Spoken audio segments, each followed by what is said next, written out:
Have you ever forgotten to take a pill? Oh, absolutely. Right. Or maybe you've just stared at a prescription bottle, kind of wondering if the dose was actually right for your body on that specific day. Or worrying about the side effects just, tearing up your stomach. Exactly. It is a universally frustrating experience for anyone taking medication because the core problem in medicine right now isn't always finding a chemical that works. It's patient adherence. It's complex schedules. Yeah, and the risk of a drug degrading or causing toxicity before it even reaches the target cells. Right, because we rely on a delivery system that is, honestly, a bit primitive. So, welcome to the deep dive. Today, our mission is to explore a fascinating, highly detailed, new comprehensive review from Nature that suggests the era of the dumb pill is essentially over. That really is. We're looking at intelligent and miniaturized drug delivery devices, or IMDDDs. These are tiny machines that basically live on or inside you, and they know exactly when you're sick. Yeah, and it represents a massive paradigm shift because for a long time, advanced drug delivery focused entirely on the bottom-up approach. Bottom-up meaning like at the chemical level. Exactly. Taking molecules and letting them self-assemble into things like microscopic liposomes. But IMDDDs are manufactured top-down. Okay, so building a machine and shrinking it. Right. Engineers are taking full-scale mechanical and electrical concepts and shrinking them down to devices ranging from, a few millimeters to a few centimeters. It's this true convergence of 3D printing, bioelectronics, and adaptive systems. Okay, let's unpack this with an analogy because the text gets dense here. Think of traditional medicine like opening a window to cool down a room. You just get whatever breeze happens to blow in. Yeah, maybe it's too cold. Maybe the wind stops altogether. Exactly. It's a completely open-loop system. IMDDDs, on the other hand, are like installing a smart home HVAC system. They are closed-loop, they provide real-time sensing, they monitor your body's temperature, release the exact amount of drug needed exactly when you need it, and then they just shut off. That's a great way to look at it. The closed-loop aspect is the crucial part. Right. So if IMDDDs are the hardware of this new medical era, how do they actually work? The source material breaks this down into 4 distinct categories, the 4 houses, so to speak. Let's start with the first one, bioelectronic therapeutic devices. So what's fascinating here is that the defining feature of a bioelectronic device is that it uses an actual electrical signal to control drug release, creating that closed loop we talked about.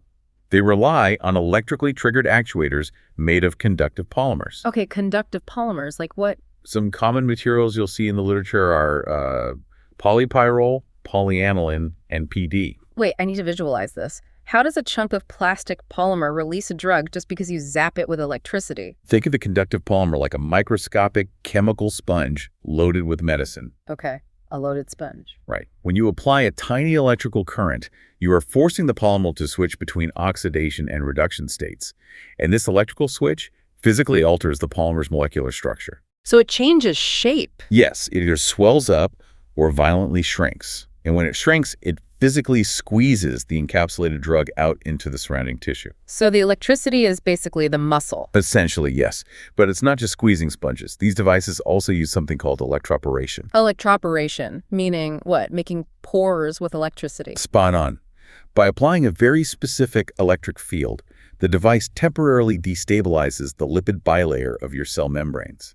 It opens these tiny doors in the cell, drives the drug inside, and when the electricity stops, the doors just close. That is wild. And they can use iontophoresis too, which uses a mild electrical current to actively push charged drug molecules through the skin.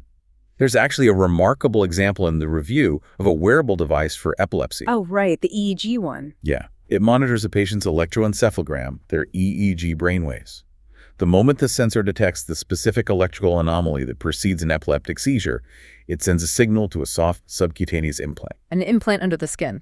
Exactly. The implant applies a current, the polymer squeezes, and the anti-seizure medication is released instantly.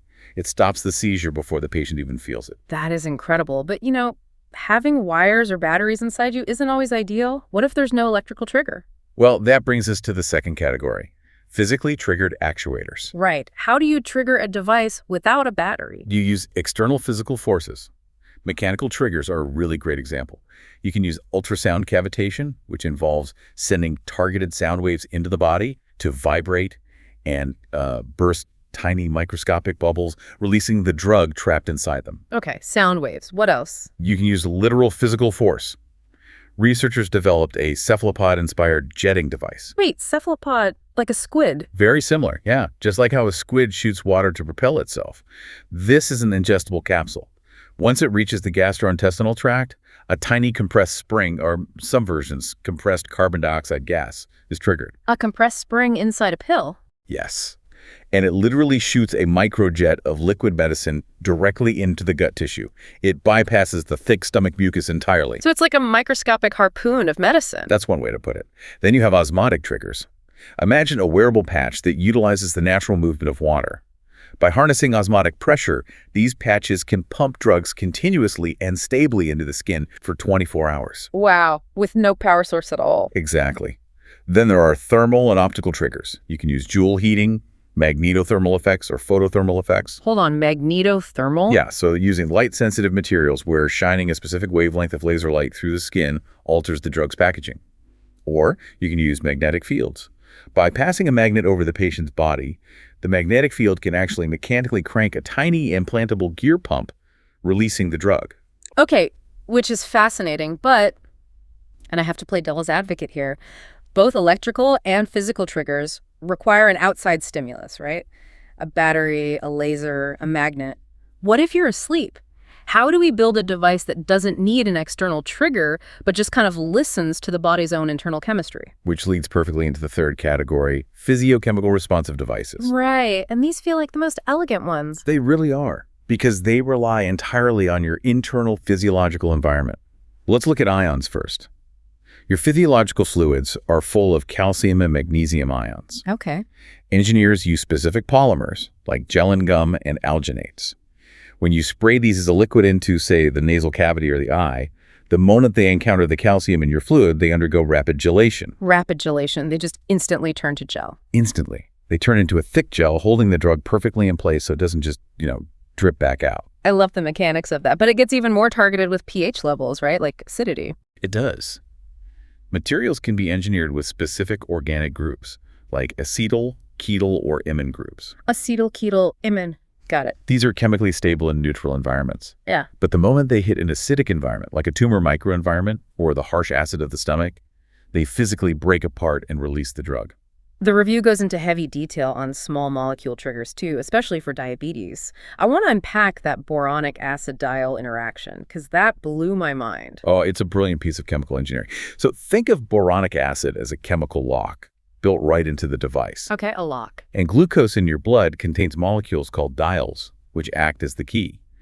As your blood sugar rises, more glucose keys insert into the boronic acid locks. This chemical binding reversibly alters the shape of the device's membrane, allowing it to release insulin. And when the sugar drops? The keys fall out, the membrane tightens, and insulin release stops, completely autonomous. That is just wow. And the text mentions other small molecules too, right? Like hypoxia triggers. Yes.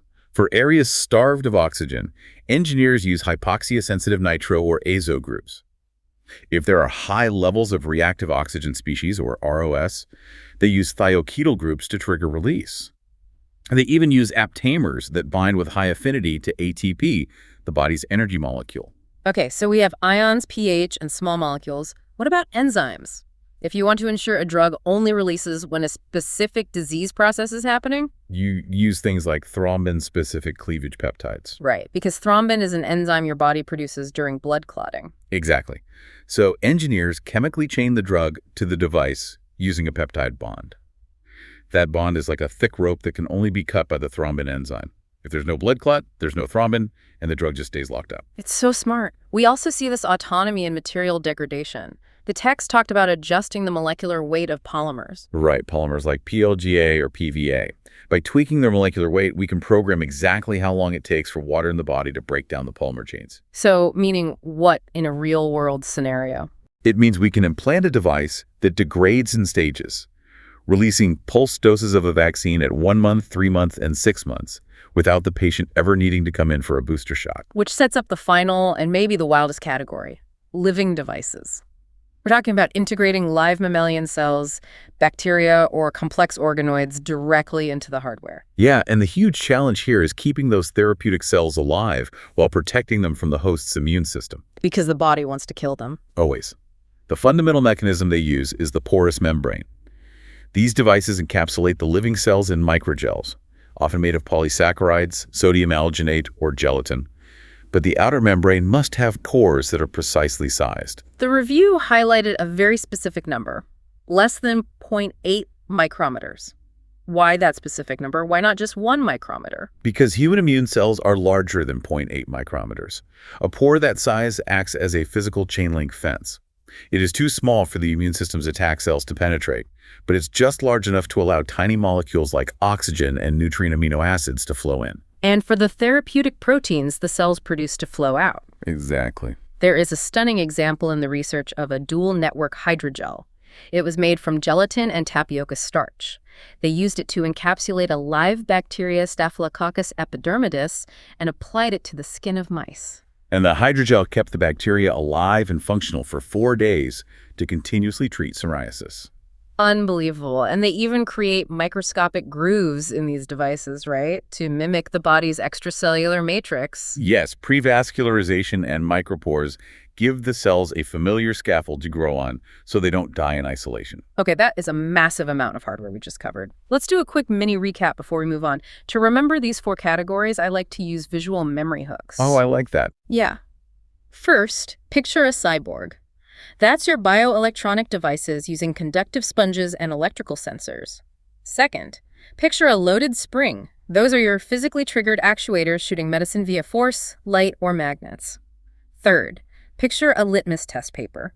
Your physiochemical devices reacting to your body's internal calcium, pH, or glucose keys. And fourth, a tiny terrarium.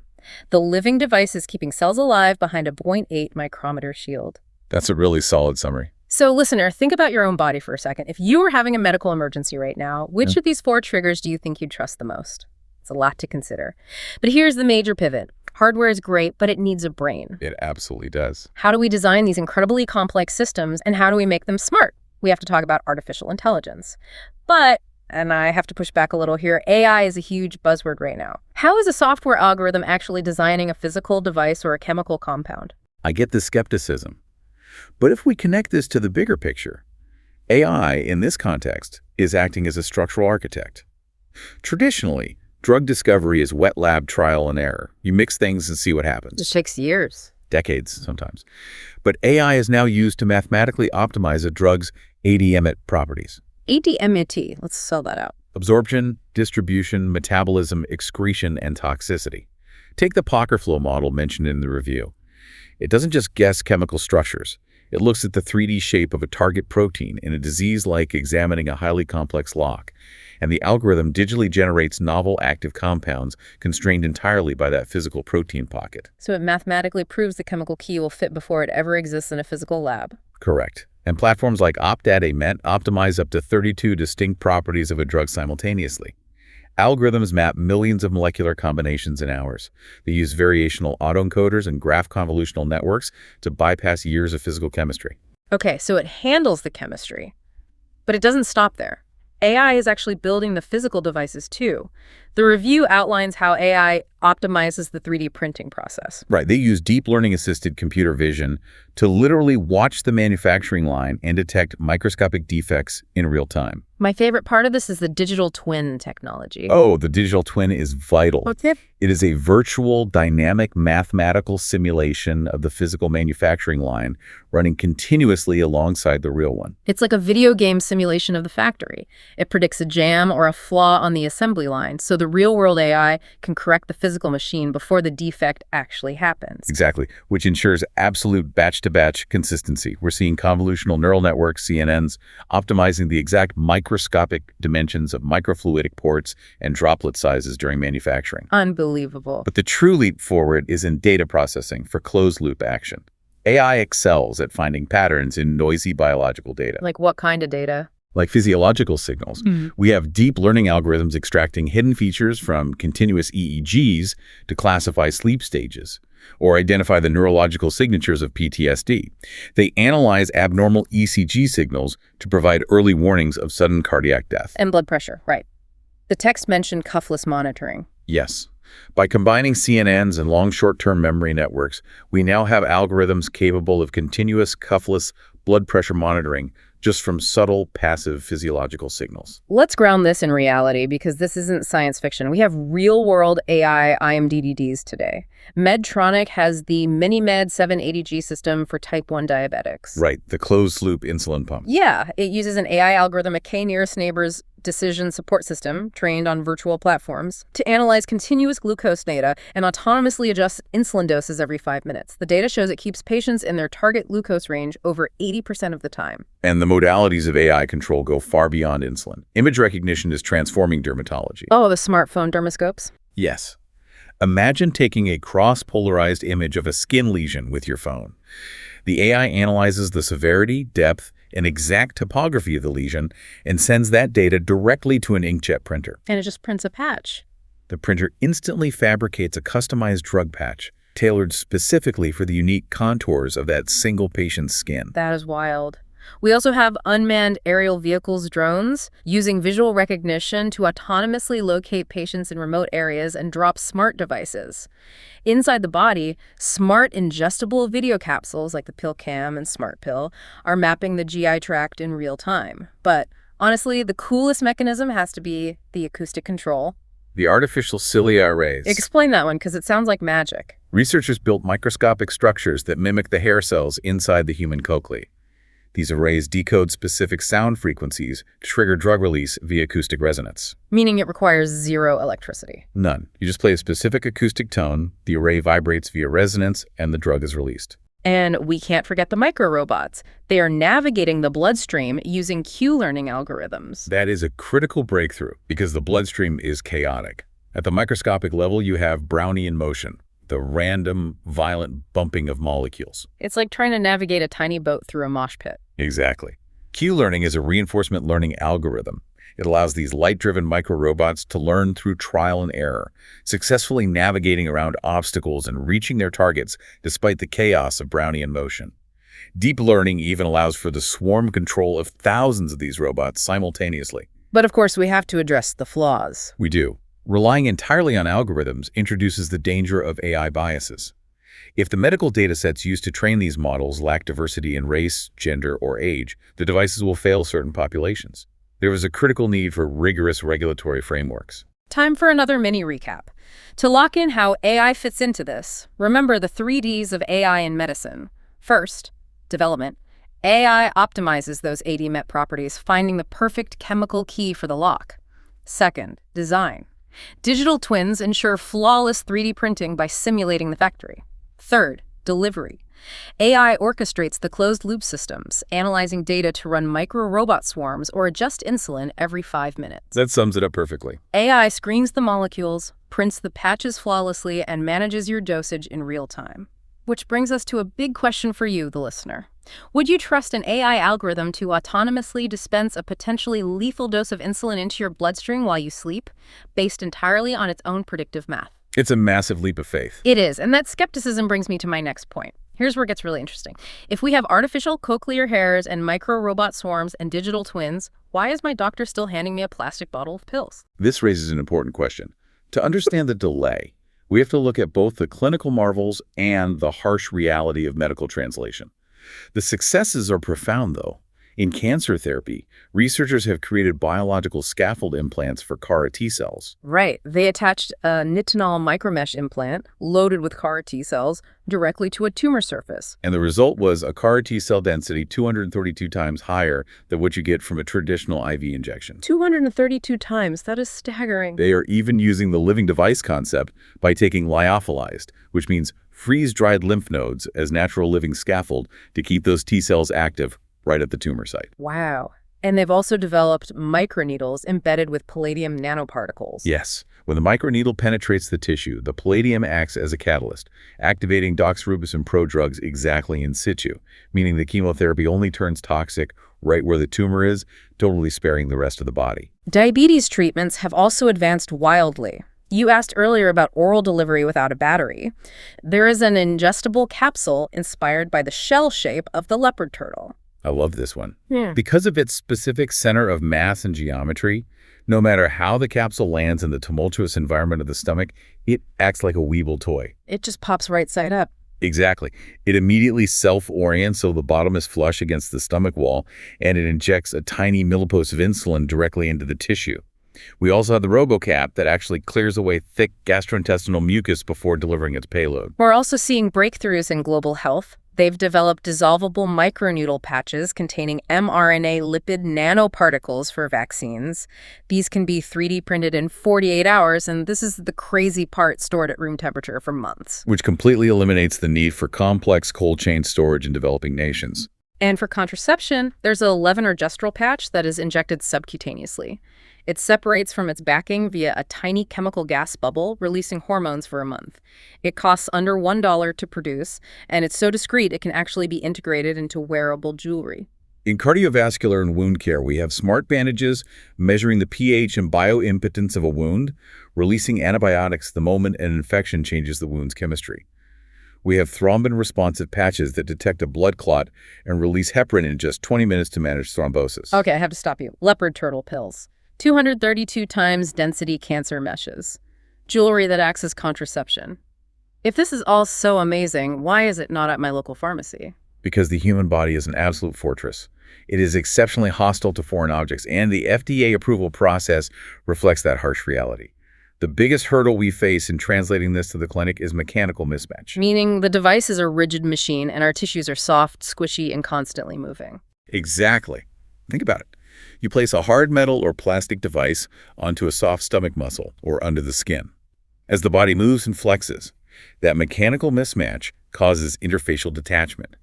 The rigid device literally tears away from the soft tissue. And the body fights back. Oh, aggressively. The body recognizes it as an invader. This leads to allograft rejection, where the immune system attacks the implant, wrapping it in thick, fibrous scar tissue that physically blocks any drug from getting out. Or biofilms, right? Yes, biofilm formation is a nightmare. Bacteria coat the device in a slimy shield, rendering the sensors completely useless and risking severe systemic infection. The review details 2 vital case studies of massive FDA failures that perfectly illustrate this fortress mentality. First is the ITCA 650. Right. This was an innovative matchstick-sized GLP-1 osmotic mini pump for type 2 diabetes. It was designed to release a drug continuously for 6 months. It sounded like a miracle. But it was rejected by the FDA in 2017, rejected again in 2020, and formally denied appeal in 2023. 6 years of rejections. And the reasons were deeply rooted in manufacturing and consistency. They faced persistent manufacturing issues at scale, safety concerns regarding the device's physical stability inside the body, and inconsistent therapeutic outcomes across a diverse patient population. It's one thing to make 5 perfect pumps in a pristine lab. It's entirely different to manufacture 1 million flawless pumps in a factory. The second case study in the text is Usano Pharma's Qtrypta, or M207.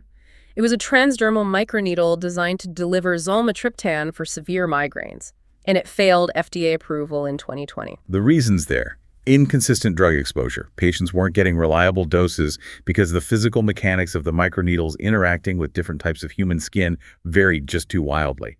Plus, they had adverse skin reactions. It really highlights the ultimate tension in medical innovation. We have the technology, but verifying its safety and consistency across billions of unique human biologies is just a monumental task. It is the final boss of medical engineering. So let's do our final recap of this section.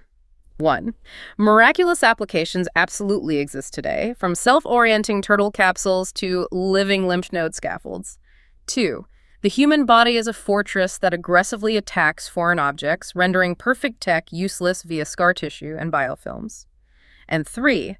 Manufacturing consistency at scale is the final boss of FDA approval. Very well summarized. So, listener, considering the incredibly high bar for FDA approval and the 6-year rejection saga of devices like the ITCA 650, do you think regulators are being too cautious with these futuristic devices, or are they appropriately protecting us from inconsistent tech? It's a tough balance. To synthesize everything we've covered in this deep dive, The future of medicine is definitively moving away from generalized, open-loop pill popping. We are migrating toward personalized, miniaturized, closed-loop systems that actively listen to your body's specific biological, chemical, and electrical cues. Using the four houses. Exactly. And advanced materials and artificial intelligence are the bridges getting us there. We are quite literally teaching our medicines to think and react. Which leaves us with one final, kind of wild thought to ponder if we combine all of this.